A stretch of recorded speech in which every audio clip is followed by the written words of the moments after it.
Hello everyone, in this tutorial we will tell you how to add the Maps feature into your app. The Maps page allows you to display the exact location of your business, making it easy for your users to get directions to your organization. Let's see how it is done.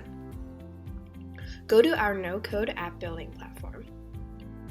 If you have already created an app, log into your account and go to the Manage and Edit page to add the Maps page to your app. If you do not have an app already, click on Get Started to build your app. Here we will show you how you can add the Maps page to your new app. First, enter your business name here and click on Next. Then enter the purpose of your app and click on Next. Based on the app purpose you mentioned, the system will add certain pages to your app. Now click on Save and Continue to finish creating your app. Once you have selected the desired pricing plan and have installed the app, all our features will be unlocked. Click on Start Editing to add the Maps page to your app. See that the Maps page is already added to your app, click on it. If not, click on View All, search for Maps, and click on the page to add it to your app. The existing app users can add the Maps page into their app exactly the same way. Now let's take a look at all the things you can do with the newly added Maps page. This is your page name. If you want, you can change it to fit your needs. From here, you can change the page icon. If you want, you can select a solid icon, an outline icon, an image from our library, or add your own custom icon image. You can even upload 2 different images for the mobile app and the website.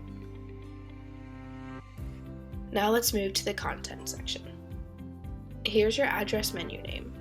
If you want, you can change it. From here, you can change your address menu icon.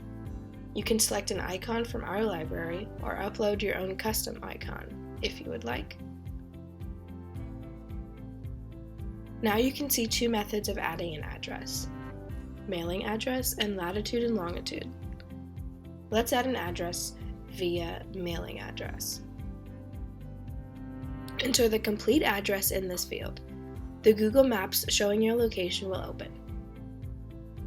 Now let's add an address via latitude and longitude. Enter the latitude and longitude of your organization. As soon as you enter it, Google Maps window will appear. You can check and verify your location on it. Click on the Add More button to add multiple addresses. From here, you can delete addresses. Now let's move to the page style and color scheme. From here, you can change the page element's color, font style, font size, and indent. If you want, you can also change the address menu's appearance and hide icons from here. When you are finished, click on Save and Continue. That's all for now. Thank you for watching.